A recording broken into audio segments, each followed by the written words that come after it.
Hello and welcome back to MKC Electronics. Today I have a little bit how-to video for you guys because I've been asked to make the video about how to install m.2 SSD. So here is m.2 SSD. This one is SATA, it's not NVMe, but the NVMe looks exactly the same. So first thing first, when you get your motherboard with the m.2 slot, you need to read your manual and figure out which one is which one. If it's running both SATA or PCI Express NVMe, or if it's this one is just SATA, or if it's this one just NVMe.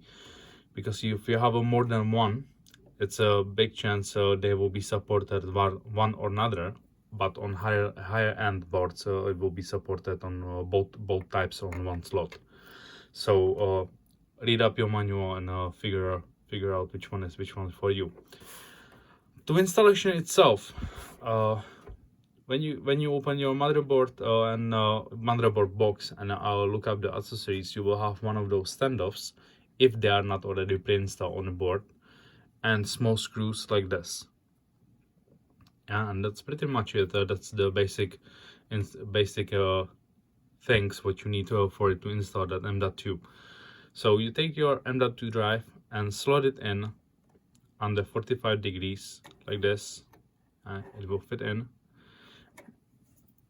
And as you can see, each of those slots, they have like a small step in there, sort of like a lock. It's closest thing what I can recall. It's like a RAM slot. Yeah, so they have this sort of step up as well. So you fit your m.2 on the 45 degrees, push it down, hold it with one finger, and then you take the screw and just screw it in. Yeah, so take it like that.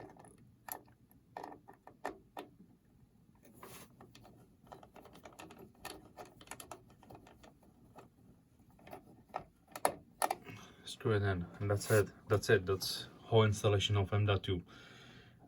If you have like a fancier board, then they have like all sort of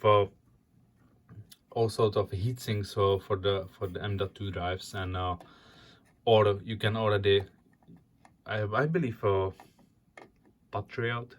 I've seen Patriot and Western Digital, Corsair. They selling heat sinks for their m.2, or they sell already m.2 with the heat sinks on. So that will be a little bit different installation, but they will have manuals there.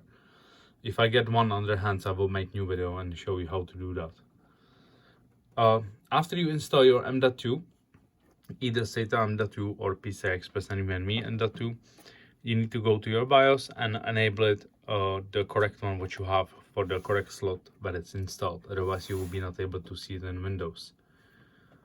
So that's it, guys. This is whole installation of m.2.